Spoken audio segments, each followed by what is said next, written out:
loved regular on our program of Wednesday lectures with his particular medical take on Renaissance and medieval art.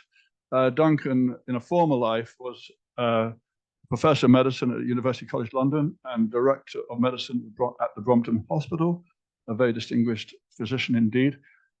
Having been married to a Florentine wife with an Anglo-Florentine family, he now lives permanently in Florence and is a very important member of our community. So I'll hand the microphone to Duncan, who's going to talk about what was happening in bed in the Renaissance.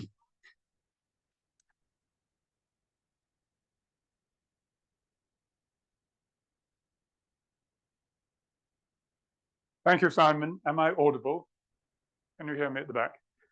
I want to just start with a trigger warning to say that there will be some sexual content in this talk, but no more than you will find in any newspaper, so that shouldn't put you off. But my main reason for the trigger warning is that I'm stressing on other people's expertise. I'm not an art historian. I don't know nearly as much about the history of medicine as the professor of the history of medicine here, Donatello Lippi. I've been helped enormously by two people on the history of art. One is Karl Strelka, who is internationally famous and will shortly be curating a show on Fra Angelico at Palazzo Strozzi. And I particularly want to thank my erotic consultant, Fausto Calderai, who will solve any of your erotic problems. Right, let's go. The trigger for this talk was a wonderful series of books by Chiara Frugoni, who's no longer with us. And this one's called A Letto in Medioevo. And this was really what got me started on this as a subject. Because on a recent survey of how we spend our lives in number of years for the average Englishman, it's 34 years in bed, 25 work and play, 7 television, and then less and less until you get only 1 year's worth of romance. But this is an English sample, so it may not be entirely typical. And also it's possible that there's some double counting because some of this goes on in bed.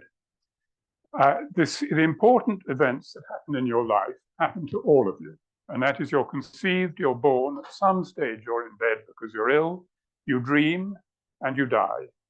An optional extra is adultery. It's not for everybody, but it's certainly plenty. So all of these are the subjects that I'm going to discuss, seen through the lens of paintings between 1300 and 1600. But because I want to compare them, the attitudes at the time with the attitudes now, I'm going to jump backwards and forwards between this period and today. And so I'm starting with one of the most famous bits of contemporary art that sold for $2.5 million at Christie's recently, and that is Tracy Emin's Bed. And this is an iconic bit of contemporary art which has nothing to do with harmony or beauty, but has different motives. And the story behind it was that she had a breakdown in a relationship, so she went to bed with a lot of whiskey bottles and cigarettes and stayed in bed for 4 days.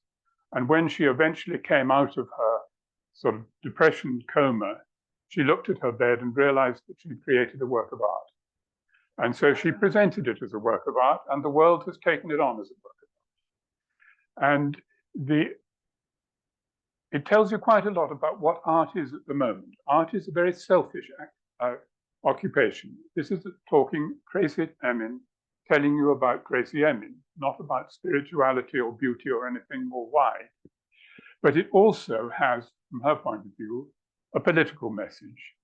She says the personal is political, and she is representing an event in many people's lives, particularly the exploited woman. So it has wider resonance than just Tracy Emin. But it is in no ways beautiful. It's the opposite. It's squalor. Around her bed are used condoms, blood-stained knickers, empty vodka bottles, general squalor, and that is what's being celebrated as part of her life.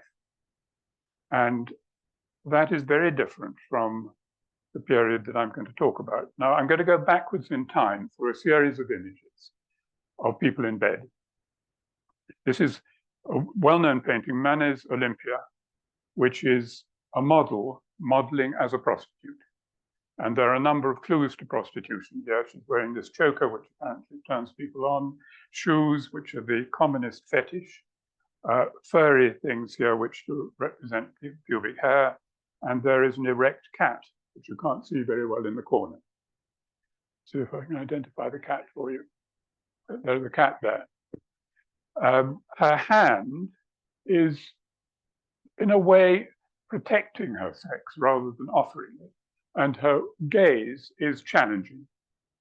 And so this picture says quite a lot about a woman's role in a man's world. And this particular pose was a copy of Titian's Venus of Urbino, which is in the Uffizi, an identical pose with flowers. Here are the gift from a client. Here there are roses which symbolize love and virginity. The cat the dog has been replaced by a cat. The dog represents marital fidelity. And this was part of the dowry of Vittore della Rovere to the marriage of Ferdinando of Florence. So it was not thought of as an erotic work, but it is an erotic work. And again, the art historians have wondered whether that hand is protecting or caressing. And this is all part of the tradition of this pose, and we're going to go further back with this. But important in the background are these two maids who are unpacking a wedding chest, a chest which contains linen as part of the dowry. Now, Titian's painting itself was a copy of another painting by Giorgione, and I'm now going to go to we're going back 100 years to see another similar picture. This is Paolo Uccello, and here you see a woman with a sort of come hither look, the leaves protecting you from seeing her sex, later editions. The interesting thing about this particular picture, partly the hat. I want you to notice hats. There's going to be a lot of hats in this talk. But it was very unusual at the time for a large painting of a naked woman to be on display in a private home. So I would challenge you to wonder where actually this was within the home, because it wasn't easy to see unless you were a member of the family, because it was on the lid of the marriage chest. And these are these marriage chests that were noble families used as dowries. They normally have processions painted by the top artists, but inside, for private viewing, were these naked bodies. And the idea here is that the happy couple are being encouraged towards having children, because these are dynastic families where the point of marriage and the point of sex was babies. And here, the general public was not going to see it, but they were. And it's part of a sequence of arguments to say that married sex is on the whole good, unmarried sex is definitely not. But this is not in any way a sex education guide, but it is just to warn the woman who may not know a lot about sex of what's going to happen next.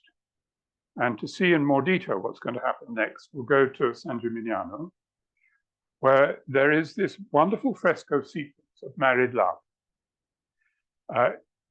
It's rather like a strip cartoon. I haven't put it all here, but on the left, you will see the wife coming into the husband's home, meeting the family, and then moving on, and they go to get into the bath together. Hats. This is the first time we're seeing any touching going on. She is touching him. He may be touching her, but we don't know. We can't see. And then on they go into the bedroom. Here she is in bed. There is this woman drawing aside the curtain, and an important part of marriage at that time was making sure it was consummated. So often the married night, first night, was in some way witnessed to see what was going on. he is about to get in bed. She is looking sort of a little bit, her eyes are shut. And this reminds me of the advice that was given to my sister Alison when she was married. And this is apparently common advice given to English brides. You may not enjoy it. Lie back, shut your eyes, and think of England. Now, there is a sort of Italian equivalent to this, and Tonino Pieri told me about it, which is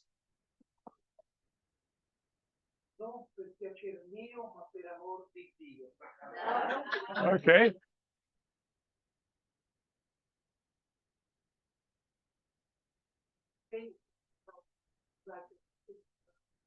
Down and listen because she's shy.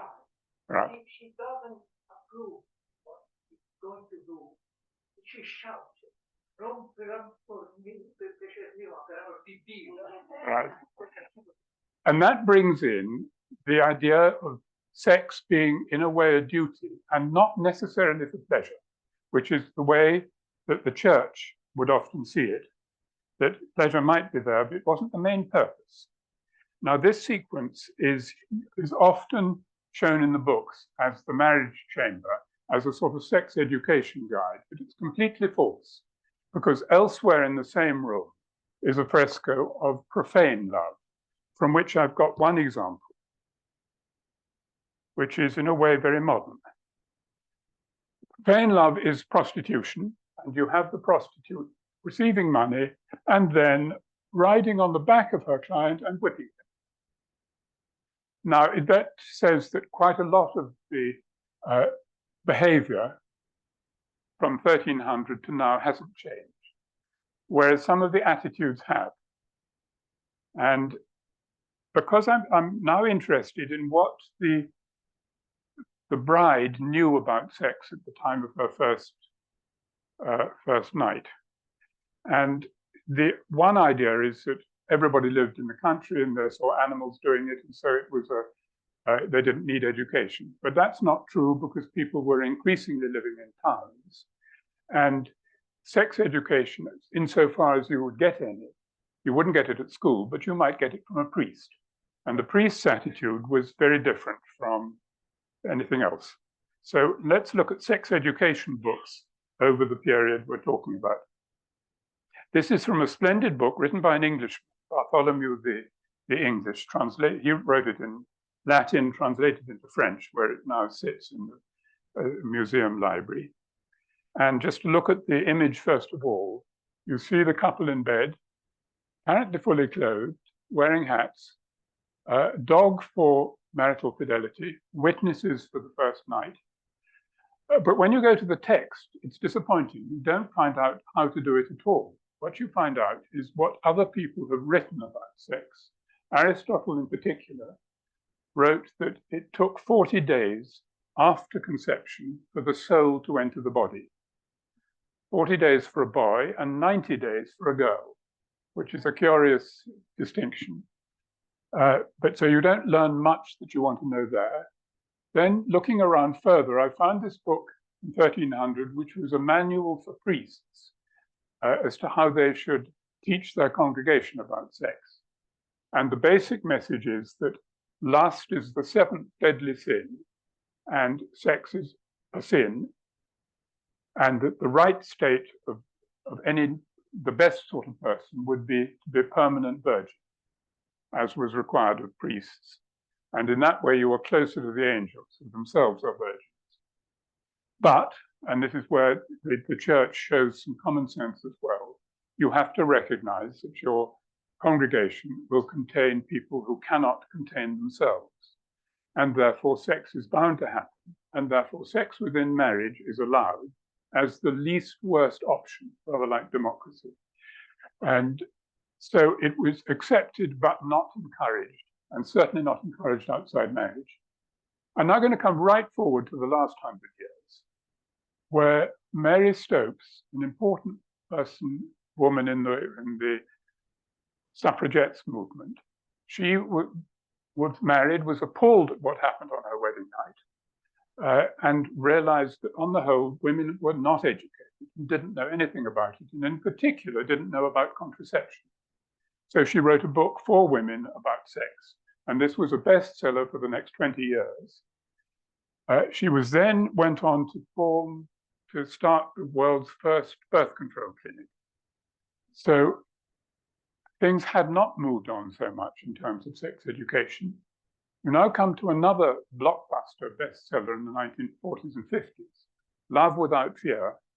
And if you went to a boys' boarding school, as I did, there were plenty of these around, heavily thumbed, and they're very explicit. They tell you all sorts of things about sex that you will never learn from the masters or from your parents. And I can recommend it to anybody who needs an update. The other thing to notice in this particular image is the sexual position. This is the missionary position. Wasn't called missionary at the time. That was given to it later, but it was what the missionaries encouraged when they were spreading the word of Christianity out into the world, where they found people behaving in a sexual way that they disapproved of.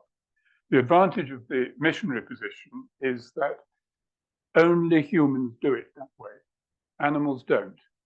And the way that other races, non-Christian people and animals do it is differently. And so the missionary position was encouraged. Actually, there was, in the 1500s, a perfectly good book to tell you how to do it called I Modi.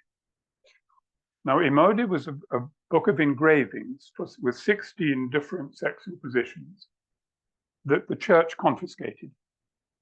They were engravings by Marcantonio Raimondi after paintings by Giulio Romano, which were for private consumption only. He painted them for the Palazzo Te in Mantova. But Marcantonio Raimondi was sent to prison for these engravings. The church confiscated the lot. Subsequently, many other people produced copies or different versions of the same thing. And this is a page, the only surviving page of the first two editions of the book, which is in the British Museum. And one of the arguments that the church used against this particular book was that sex for conception is a good thing, or better thing than sex for any other reason. But in these illustrations, there was one in which the woman was on top. And so with the church's knowledge of biology, they said that the seed would therefore fall out, and therefore conception couldn't happen. So it was, in effect, a way of contraception. So we're now going to move on to conception. The commonest representation of conception in paintings is the Annunciation with the angel Gabriel and the Virgin Mary, and Christ is usually in the top or in the northwest. And the moment of conception is represented by the arrival of a dove from God to the Virgin. The dove representing the soul and the means of the Virgin's conception. Just occasionally, you find not only the dove, the Spirit, but you also find a little tiny human baby boy coming out from God, sometimes even from God's mouth. Now, you may say that this particular conception is so unique that it doesn't really apply. But we'll now go to a French manuscript called the Ménagier de Paris, where this was a book written by an elderly husband, a very young wife, telling her how to behave in marriage. And it contains a lot of recipes and how to look after the family finances, but also a small section on how to conceive. And this is an illustration from it, which is, in my view, completely charming. Here is the couple in bed, hats on, shoes off, and God the Father, God the Son, and the Holy Ghost are there. And this says God created man in his own image. And this, I think, is just after the consummation. And the the baby's rushing in. Now, if you look at the two of them, she looks both satisfied and welcoming. He looks surprised. It may not be quite what he had in mind, but and then if you look around, you see some other things, drinks and refreshments afterwards. The candle is snuffed out, and the candle in this situation represents the marriage, and the married couple go into the bedchamber with a lit candle, and the candle is snuffed out at the moment of consummation. So this represents the fact that consummation has happened. What is puzzling is the second candle is up here, blown by the wind of the baby, and may represent something else that I don't know, or it may mean that they're going to consummate again before blowing that one out. So far, we've got to conception and sex within marriage, where everything on the whole is good. I'm now going to move on to when things go wrong. And here are two pictures of a conception that have medical sides to them. This is the conception of Merlin the magician, 1280 and 200 years later. The myth of Merlin was very popular, particularly in France.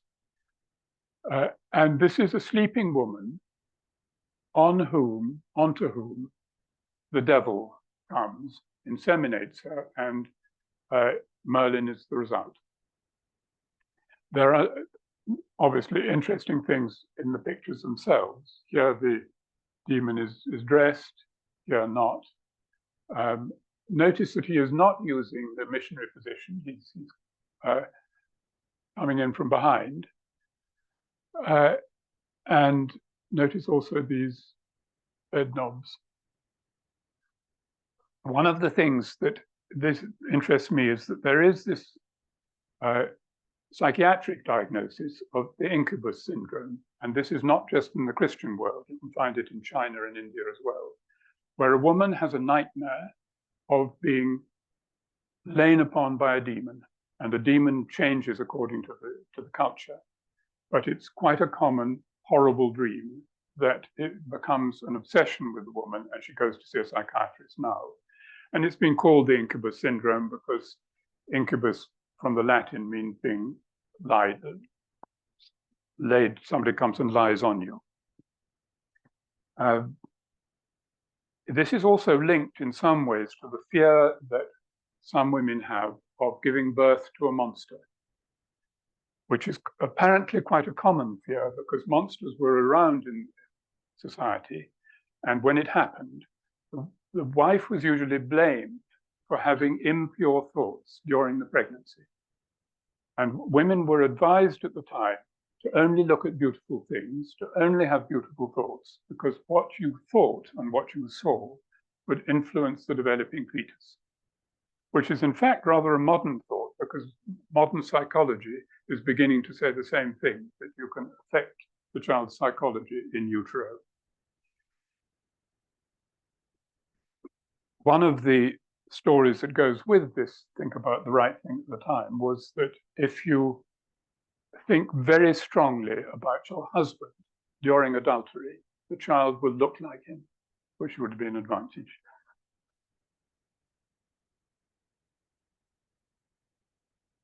I'm now going to go on to birth. And there are a number of representations of birth. They're all surprisingly alike. They're usually the birth of the Virgin Mary. But here are three that are not. And here you can see a poor birth with a poor bed, a middle-class birth, and a royal birth wearing crowns. The essential features here are this, well, two things. First of all, at the time of the birth, there are only women in the room. Men are not allowed in. There is a story that in parts of the south of Italy, the bed is used for birth not by the woman, but by the man. As soon as the woman goes into labor, the man is put to bed, and the woman goes into another room to have the baby. It's a way of keeping the husband out. Next thing is swaddling. It's again a very common event in many different cultures. A newborn baby is wrapped tightly in linen. And the reasons for it were said to be that it prevented subsequent deformities, particularly of legs, congenital hips. It also keeps naturally the baby warm. It also helps the mother, because the baby sleeps more and cries less. And that's probably true. The modern thinking is entirely against this, that in this form of imprisoning a child, actually this interferes with their development. And it also interferes with immediate skin-to-skin contact between mother and baby. The baby's taken away from the mother in these pictures, washed, wrapped, and then given to the mother. I'm now going to just look at a few of the pictures of the Virgin Mary's birth, and these are nearly always the same, regardless of date. This is a typical one from the Orthodox Church, 11th century,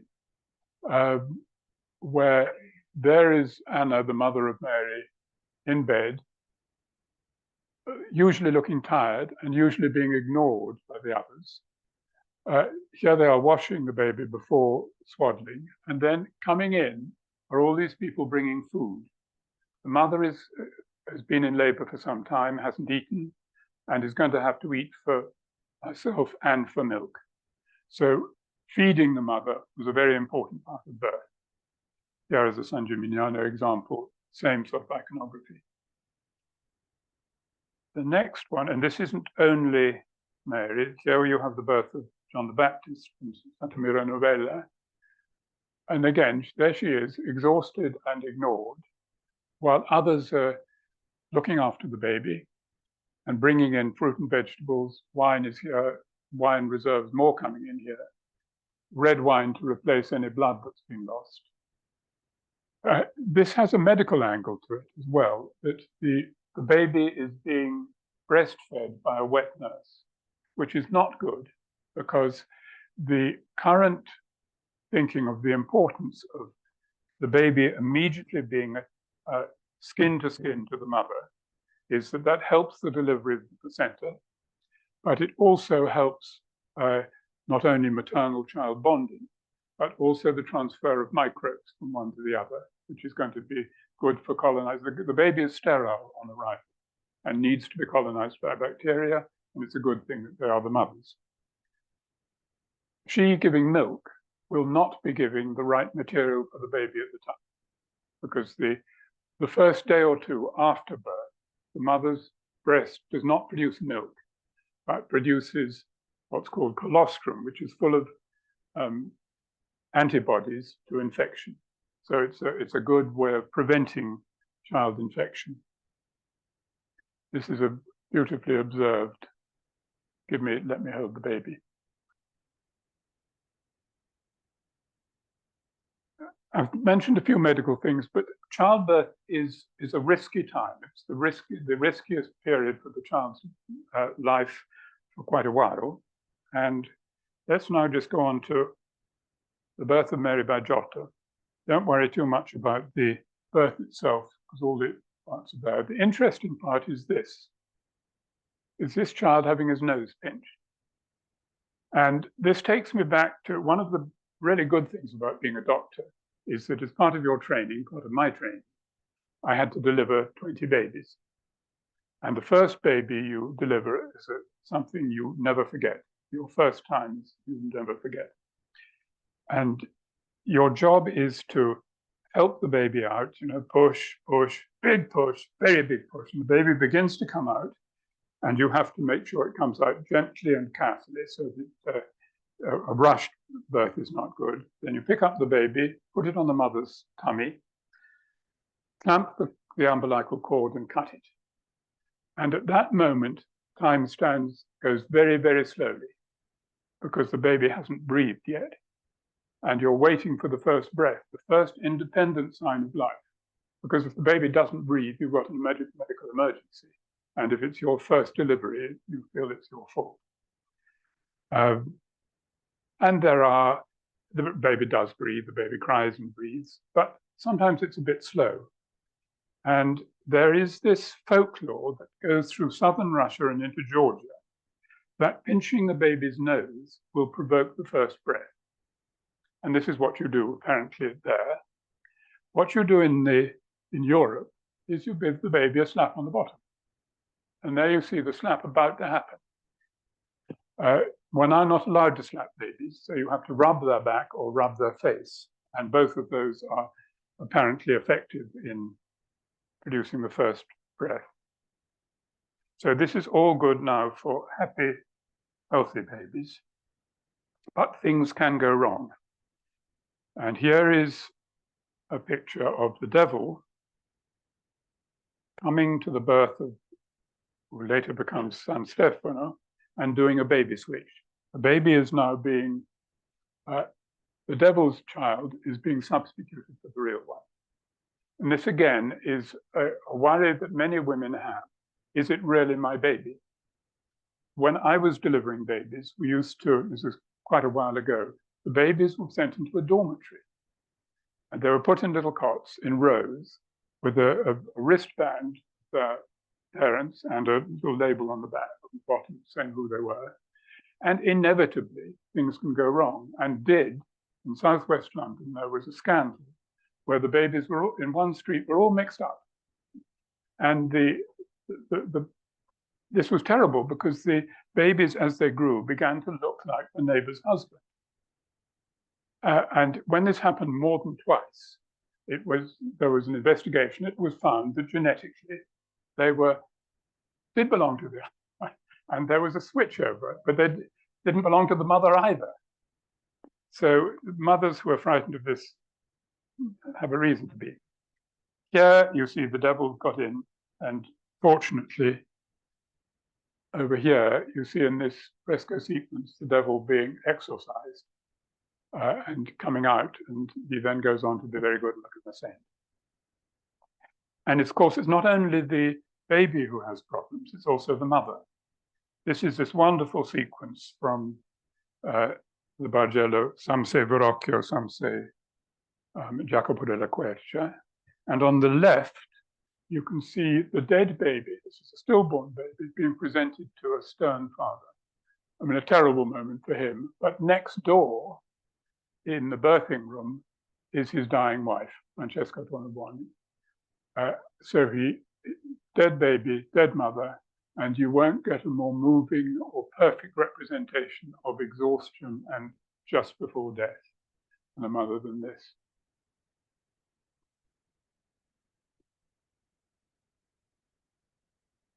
Maternal mortality was very important then, is still very important. Every death of a mother is a disaster. But was quite common then. And so there were sets of rules. If the mother is dead or dying, you get the baby out surgically. And this is a cesarean section, so called because there was the myth around that Caesar was born by cesarean section. In fact, he wasn't. There was never any truth to that.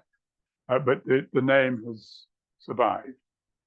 And within the Roman law, the importance of baby boys for the army was such that if a woman was dying and there had to be a choice between the mother or the child won, and the child was removed and the mother died. There are in fact stories of cesarean sections going all the way through different cultures. The god of medicine was actually the son of Apollo, who killed his mistress, opened her up, and had the son. There are also stories that this was done in some places and the mother survived. And this was certainly true in 1580 in Switzerland, where there was this man whose job was pig gelder. His expertise was castrating pigs and sewing up. And so he had a sharp knife and he knew how to sew bodily tissues. His wife went into labor, and after 30 hours, it was clear that it was going nowhere. So he went, being Swiss and being law-abiding, he went to the mayor and said, "Can I please cut my wife open in order to deliver the baby?" And the mayor amazingly listened to him straight away, said, yes, you can. He went back, cut her open, delivered the baby, stitched her up, and she survived. And this was well written up and documented, and she went on to have other children. So from 1580 anyway, it was possible, and now, as you all know, has become pretty routine. But even when the birth has been successful, the mother is still at risk. This is a fresco from the Oratorio Buon'Uomini San Martino that was recently researched by Donatella Lippi. And here you can see her in bed. Her newborn baby is just there. And she has almost certainly, we don't know the diagnosis, almost certainly she has puerperal fever, this fever that develops after birth. And so she is being treated. Here is the treater. I don't know whether he is a barber surgeon or a medical surgeon, but he has a knife and he's cut her vein and he's bleeding her. And the thinking at the time was that because people with a fever become red and hot, and blood is red and hot, they would be better if the blood were taken away. So blood was taken away. We don't know what happened next, but it does raise the general point of, at the time, did treatment do more good than harm? Because this, she may have survived, but it certainly, she didn't survive because of bloodletting. Here I've just put as an example of, if you don't really think that the doctor is going to cure you, call a priest. And this is San Bernardino treating a head injury. And it may very well be that this was a miracle, so maybe he had nothing to do with it, or maybe he was able to call out miracles, but the patient survived.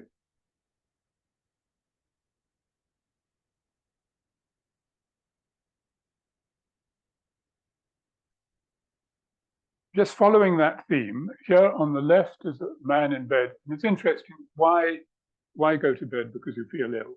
But you do it, animals do it. The dog goes back to his basket to lie down and feel comforted. And this is the doctor examining his urine, because at the time there were very few technical ways of making a diagnosis.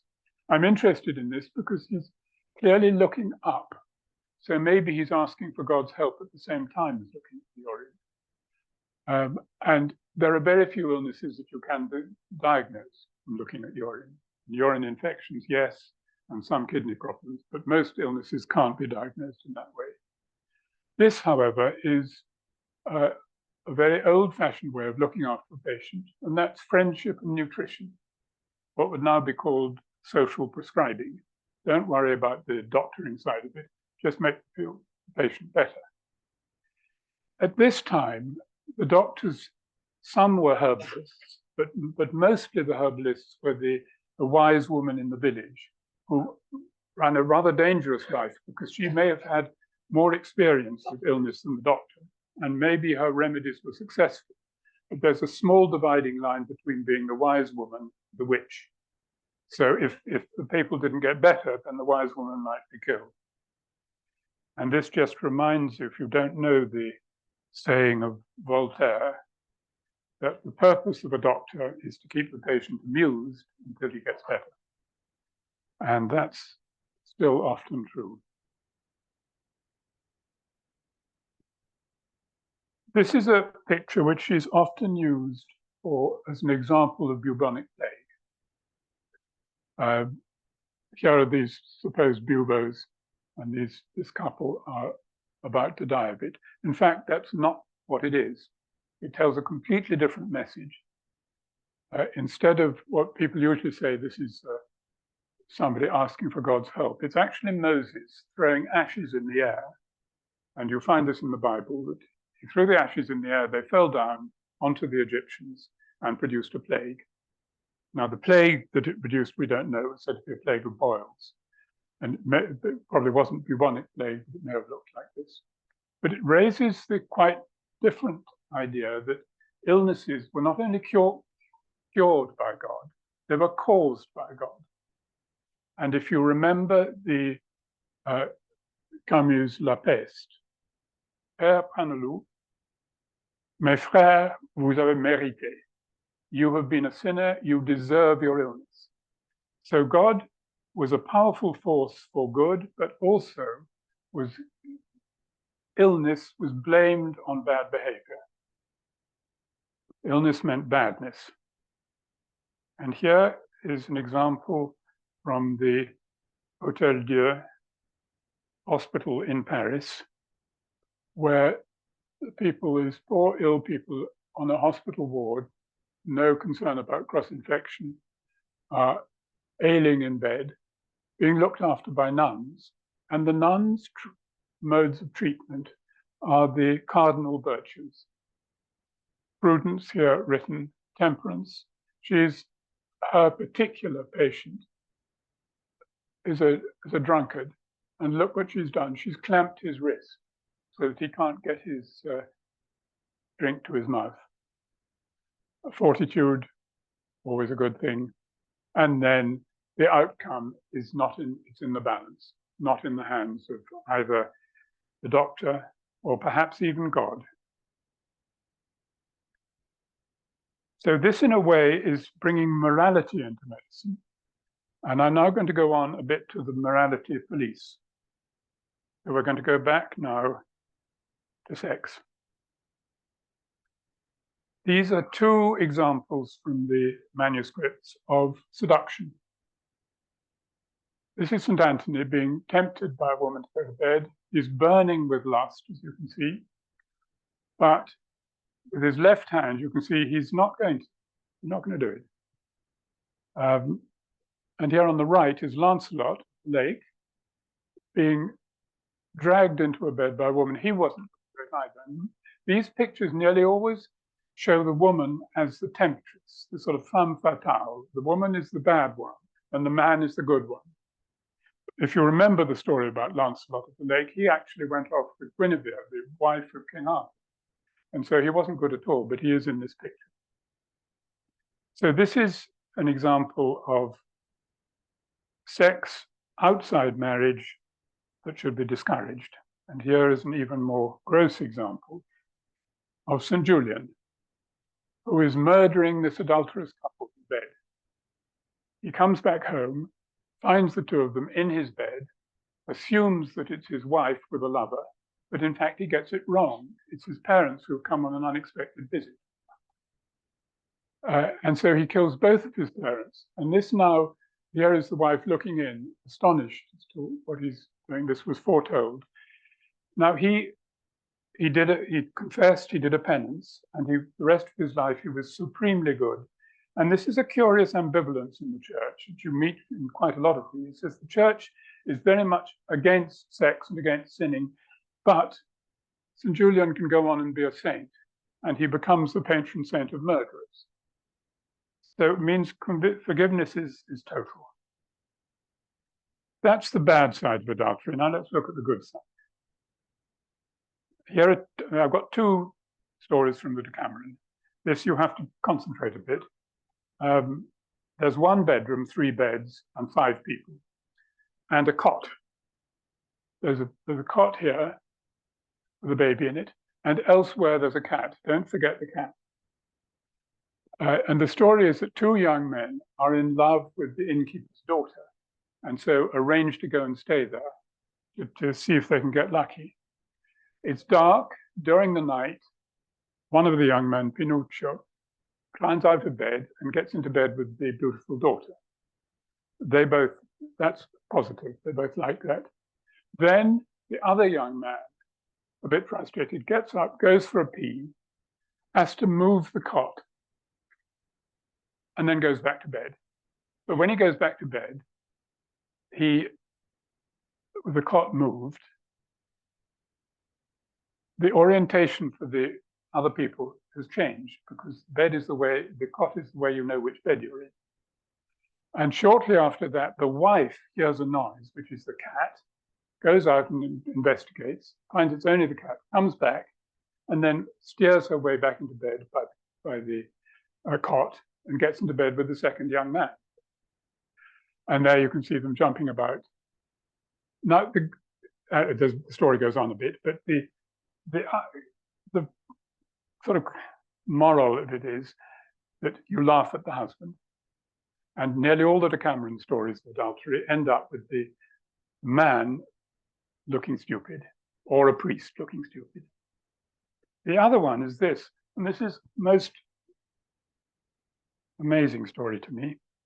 This is an adultery witnessed by a husband. Husband comes in, finds his wife in bed with a man, and denounces her to the magistrate.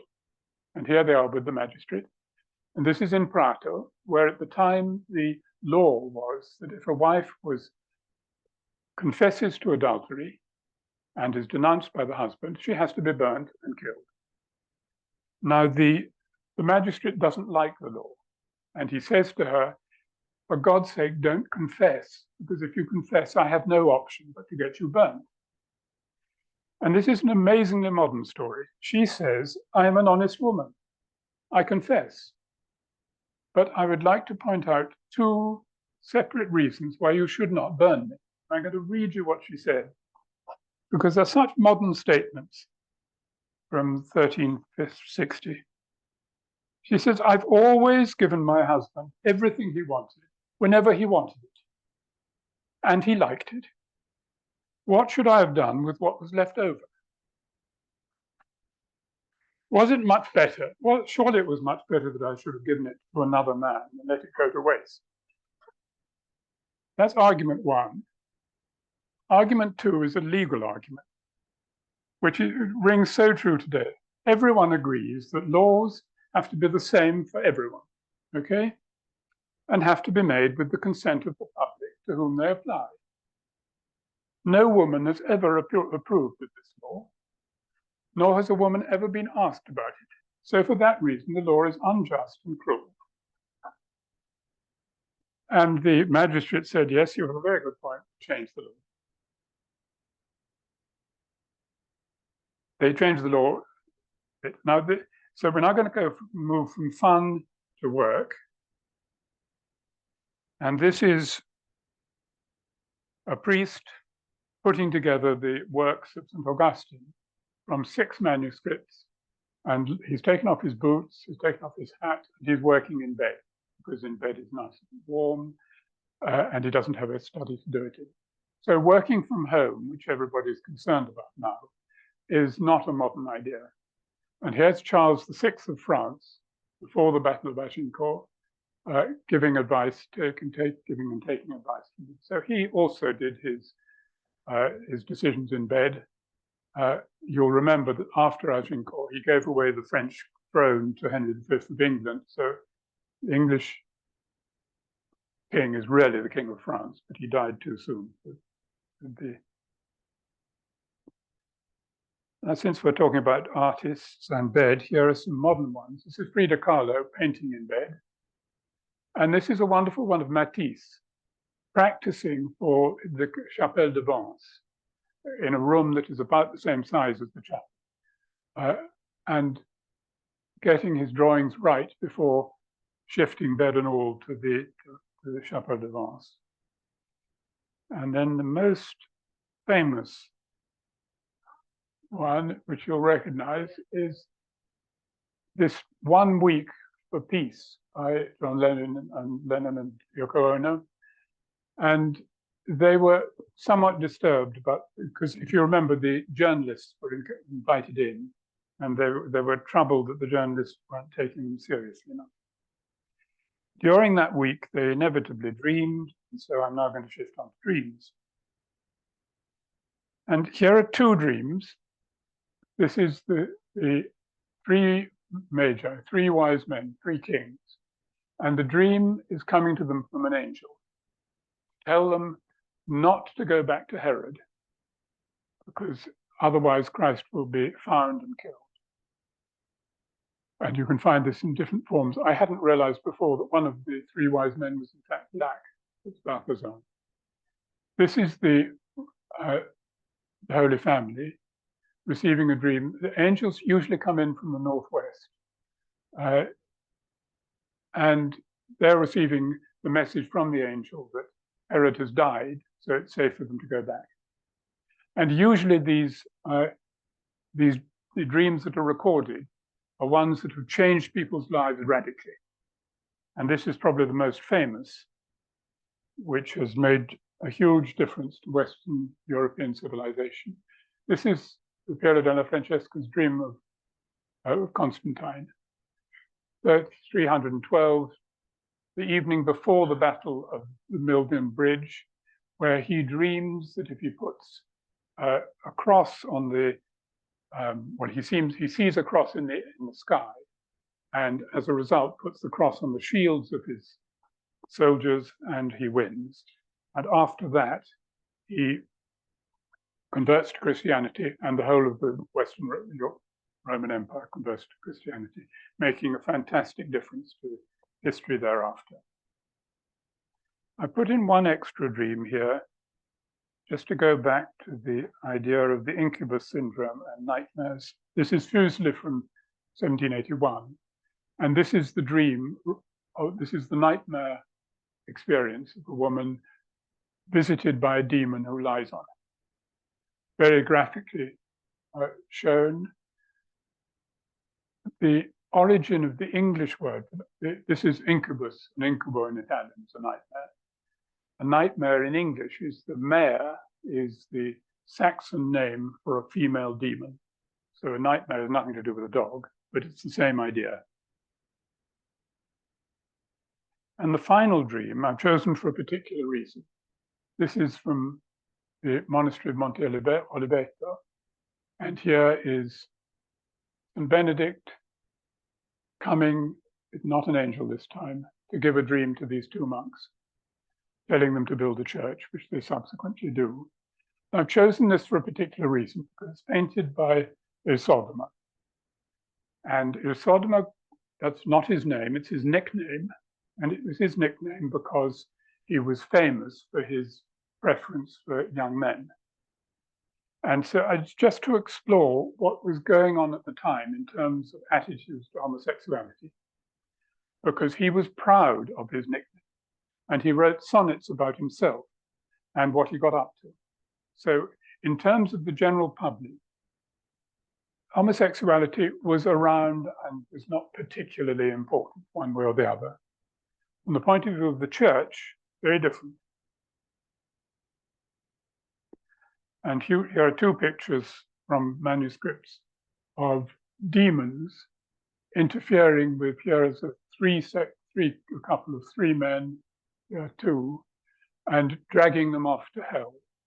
And the same thing is happening here. These are probably women, those men. And it's another example of the ambivalence of the church. The church seems to set up ideals of paradise that you should aspire to, but somehow doesn't mind that much if you don't get all the way. And so you have both going on at the same time. You have the religious rule, ideal, but the acceptance that humans are humans.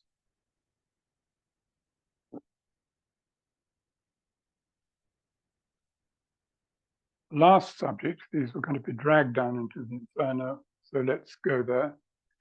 I just want to finish with death. This is Munch's famous picture of the death of his sister, tuberculosis. And it's a wonderful portrayal of the horror and the dreadfulness of death. Red violence against the pale. Everybody's suffering. Everything's negative. Death is horrible. And it probably is fair to say that at the age that she was at the time, in her 20s, was one way of looking at it. Here is the death by Caravaggio of the Virgin Mary. Same general idea. It's a dramatic picture, full of red, full of horror, full of violence, full of drama. The close-up of it. So much so that this was actually turned down by the Church who commissioned it. So this is, in both cases, is death seen as a disaster, as a tragedy, and so on. And it obviously does depend upon how it happens. But I now want to go back to the period I'm more interested in. This is the death of the same person, the Virgin Mary, in a wonderfully calm, peaceful, kind painting. There is Christ looking after her soul as she's assumed into heaven. And this gets into difficult arguments about whether she actually died or whether she went to paradise intact. What I like about this distinction, I'm just going to go back, the atmosphere of this painting compared with the last two is so striking. These ones, as we look upon death at the moment. This is different. I've got two more death paintings.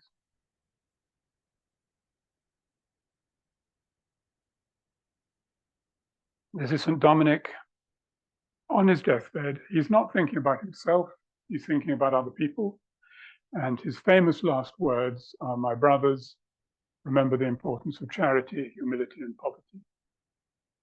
And there is no violence, there's no horror here. There are, however, a woman there who can't stand it, and another one there who's turning her face to the wall. But in general, this is a peaceful, relatively happy painting. And if you look up here, here are the angels carrying his soul up to heaven. So this is death as a transition to another state rather than death as a horror. And I want to finish with one that is particularly poignant for me. Part of my career, for 30 years, I was part of the team who ran the clinic for cystic fibrosis. Many of you will know it's an inherited disease which people seldom survive beyond the age of 30. And of the 200, 300 patients that I looked after, they're all dead. But they had good lives up until the time of their death. And there's one death in particular that I remember. It was a gypsy girl who lived in a caravan called Tina. And she was 25 and she had a daughter who was 6. And we managed to get a ventilator into her caravan and teach the 6-year-old daughter how to handle the dials. And so her carer was her daughter, age 6, and she became extremely good at it, better than the professionals. When the time came for Tina to die, she was in hospital, and I and the nurse specialist working with me had a fight because the hospital authorities and many of the nurses wanted to keep the daughter out of the death room. And we thought that that was unspeakably cruel. So we fought and we won. And at the time of her death, her daughter was with her all the time, playing with the dials on the machine and zooming around the room, behaving normally. And that's why I like this painting, because this is St. Monica on her deathbed, praying, using the wrong thing. Sorry, I want to go back.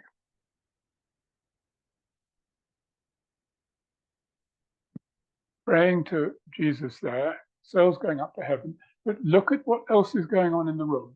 There are children, and the children are playing, and the children are part of life, and she is going away, but life goes on. And this is a wonderful, calm, peaceful painting, and reminds me of all the people with cystic fibrosis that I looked after, where death was inevitable. Death is always inevitable. And so these earlier paintings, in fact, have a lot to teach us today. Now, death is always described as a battle. So-and-so fought courageously against their cancer, rather than a transition. So for me, this period has still a lot to teach us.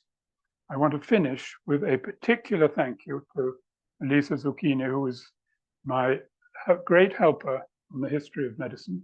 And I promised her that when I finished, I would ask everybody to applaud her contribution. So please applaud.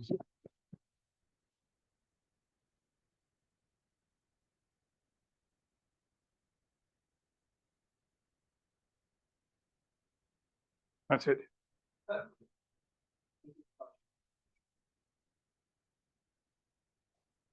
Very good.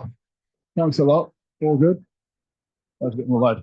So we'll bring up the Zoomers in a moment, and as always, we now can do the Q&A. So if you have a question or a comment and you're in the room, put your hand up so I can bring you the microphone, because without the microphone, the people on Zoom can't hear. Zoom, there's 2 channels for you. You can put something in the comments, and I'll read it on your behalf. Or if you're feeling bold, you can unmute and talk to us, and we'll hear you in the room. So has anyone got something they want to put out to get started? Any hands coming up? I've got one. I was very struck, Duncan, by how many of the images had all kinds of different people in bed in different combinations. You had the three wise men all in bed together. You had the very complex bed shenanigans of the Decameron. And then in the hospital, everyone was sharing the same bed as well. So who you slept with was slightly different in those days, wasn't it? Well, I think that beds were often multi-user. First of all, the idea of having a lot of separate single bedrooms was hardly true. Most, unless you were a very rich person, there was a bedroom, which is where you slept. And the bed, the number of the bed have an auxiliary bed, as you find in a hotel. So, and I think that it was usual to sleep in with somebody else, quite apart from sexuality. So not always a huge amount of privacy in the bed area. No, okay. Like a boarding school. Very medieval places. So who have we got who wants to come in here? You've all been stunned into silence by the completeness and erudition. A couple of notes. Thank you very much from Elisa. That's the same Elisa who's just been applauded. Where is she? There she is. Can we see you, Elisa? She's got a video of. Here she comes. I told her. There she is. Hi, Elisa. Thank you, Elisa. She's up there somewhere. Well, thanks to you for the applause and flatter. I enjoyed the lecture very much. And, well, thanks very much for your help. Very good. You're welcome. Okay, so this is an unusually quiet audience. I don't know what's going on here. Livia Morgan says, fabulous, the whole of life between the sheets. Thank you. From birth to death, it was all there. And recreation and other shenanigans in between.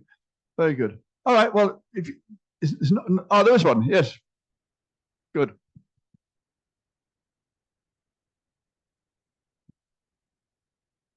Duncan, it's more a word of thanks for an incredible tour de force.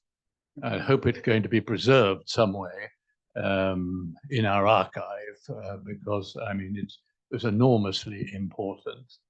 I would only have one other thing, and I really don't want to get into it because I'm raising another argument. But when you talked about the ambivalence of the church towards sex and things, you were touching on a huge issue which still needs to be resolved. To solve it, I would go a long way. I'll never forget my first visit to India, to Khajuraho, where we have these erotic sculptures which were discovered by the British commanding officer who found his men all looking at these awful erotic things. They were terrible.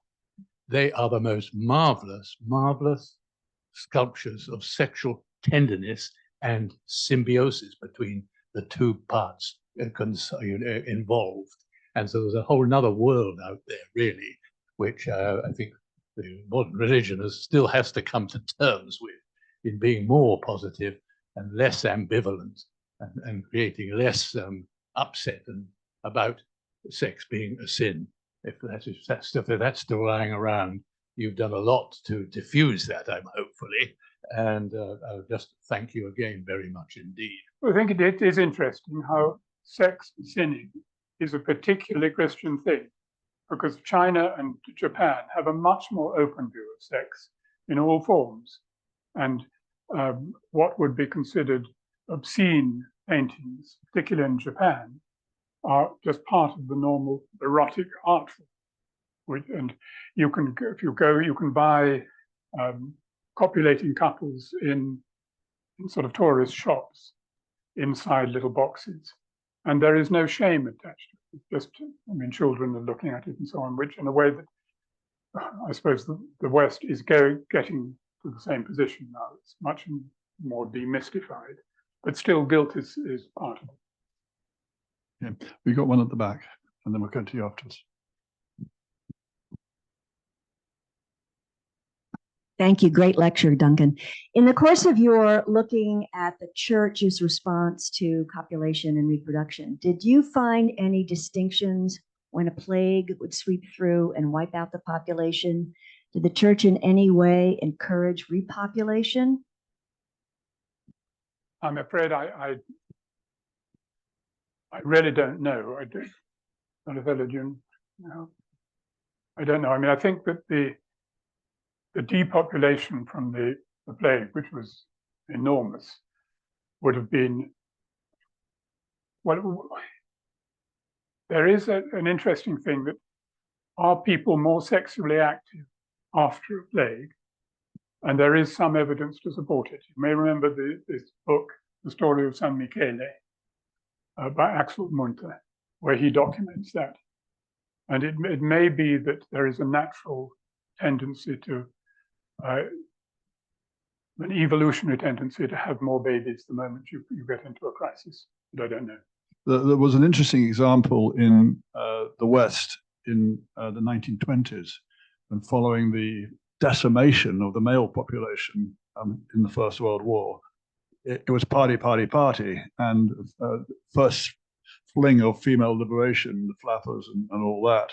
And I think there was a lot more sex going on in the 20s than had been probably permissible before the First World War. Well, if you look at the births, the annual births, you can spot the both world wars. There is a surge of births after both of them. Hey, we're baby boomers. Yes.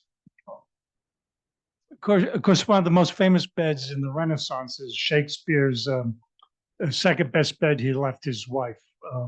Wonder if you think, was that a judgment on something that was happening in that bed?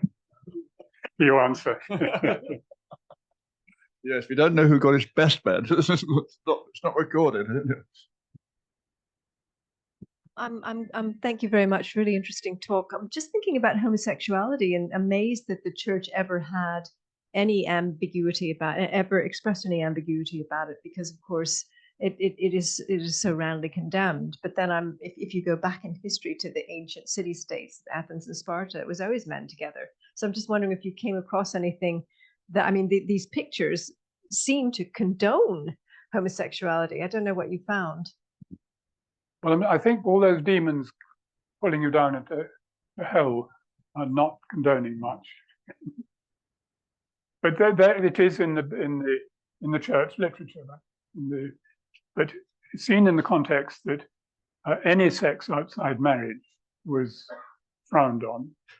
That may be more so. There's this word unnatural, which is used, which doesn't mean very much. There are now more than 2,000 different animal species that show homosexuality. So it's totally natural, but that's with knowledge of modern biology.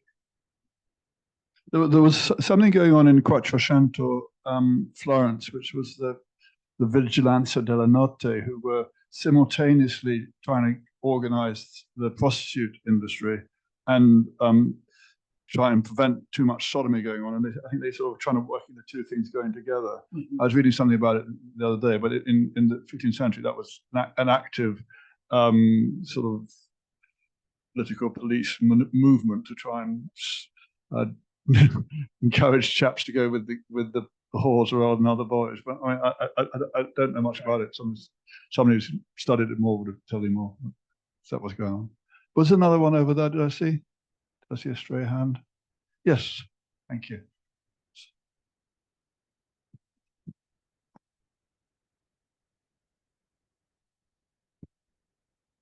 Thank you again for the lecture. It was wonderful.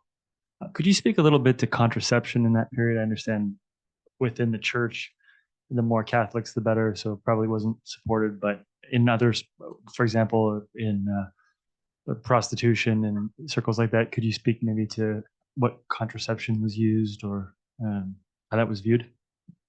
The knowledge of a woman's fertile period may well have been there because folklore usually gets these things right. I think actual contraceptive devices, condoms, come in later. I don't know. I'm going to have to ask Donatello, do you know? The Hospital of Innocenti. Yeah. So you're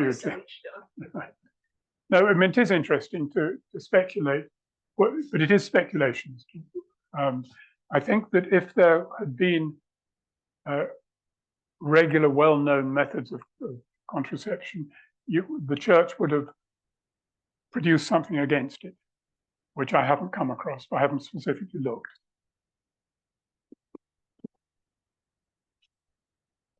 Okay, I think we're getting towards the natural end. Thank you very much, Zoomers, for being with us. Don't forget to leave your little donation on Just Giving. We're always pleased to have you with us, but you're admitted free whilst people in the room paying up front. Sarah put up the link, so thanks for that. Any last thoughts before we in the room can go for wine? I'm afraid, Zoomers, you'll have to help yourself in your kitchen or wherever you are. We haven't figured out virtual wine yet. But anyhow, I think just before I thank Duncan, we'll just mention our wine partners for the season, Castiglione del Bosco, whose wine we will now taste in the other room. And before we do that, I just want to say thank you very much, Duncan, for a wonderful lecture. Thank you.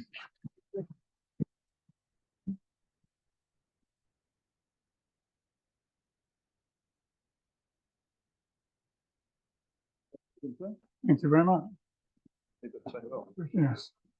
Remember when Gordon Brown got caught in the taxi?